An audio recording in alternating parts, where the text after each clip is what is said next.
Now let us look at the treatment of primary open angle glaucoma. First one is the medical therapy, where you have to identify the target pressure beyond which the IOP will not increase. It is based on the age of the patient, his general health condition and his IOP. Then there is a single drug therapy where one drug is given. Otherwise, the combination of two drugs may be used when a single drug is not effective, and monitoring the disc changes and field changes thereafter of therapy. Single drug therapy, there are many drugs. First one line is the beta blockers. It is the first drug of choice in middle class income patients who cannot afford prostaglandin analog. The its mechanism of action is it reduces IOP by reducing the aqueous secretion. It is due to the effect on beta 2 receptors.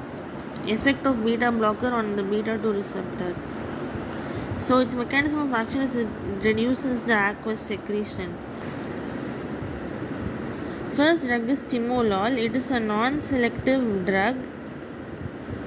It is popular in patients who cannot afford prostaglandin analog.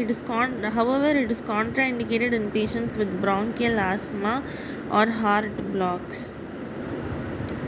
Next drug is the betaxolol. It is a selective drug. It is preferred in patients with asthma and other pulmonary problems. Next is the levobunolol. It lasts longer than the timolol. Then cartiolol, it increases the level of triglyceride and decreases the lipoproteins. So it is best choice in patient with open angle glaucoma that is associated with hyperlipidemia. Prostaglandin analogs. After beta blockers, there is prostaglandin analog whose mechanism of action is it reduces IOP by increasing the uveoscleral outflow. Examples are latanoprost, travoprost, bimatoprost, uniproston, and tafloprost. Next drug is the adrenergic drugs. Example, epinephrine hydrochloride and epinephrine hydrochloride may be used. Its mechanism of action includes both. It increases the aqueous outflow by stimulating the alpha 2 receptors. So beta blockers decrease aqueous secretion. Prostaglandin analogs increase the outflow, and adrenergic drugs increase outflow as well as by stimulating the alpha receptor. However, it is associated with high allergic rate, and it is a risk factor in patients with a failure of filtration glaucoma surgery. This is the reason epinephrine is not in use, but the dipivefrin and beta blockers may be used in combination when other drugs are contraindicated. Brimonidine is an alpha 2 adrenergic agonist. Its mechanism of outflow is both it decreases the aqueous production and increases aqueous outflow. It is associated with allergy and tachyphylaxis. The next drug is the carbonic anhydrase inhibitor, whose examples are dorzolamide and brinzolamide. Pilocarpine is a drug that induces spasm of accommodation and meiosis. It is contraindicated in patients with axial lenticular opacity. Its mechanism of action is it contracts the ciliary muscle and opens spaces in trabecular meshwork. Combination topical therapy, if one drug is not effective, then two drugs are used.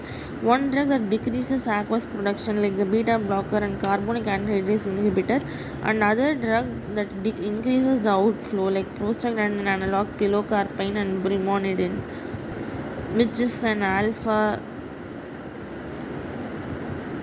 adrenergic drug.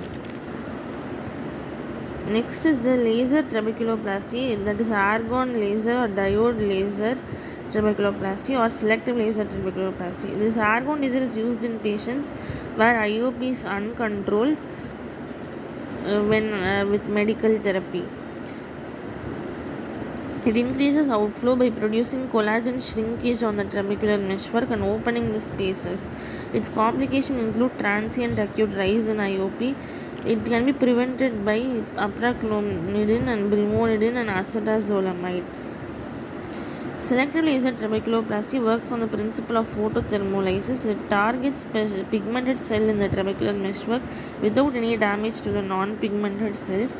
It uses Q-switched frequency, doubled 532 nanometer Nd:YAG laser with pulse duration of 3 nanosecond, a spot size of 400 micron, and energy of 0.8 millisecond.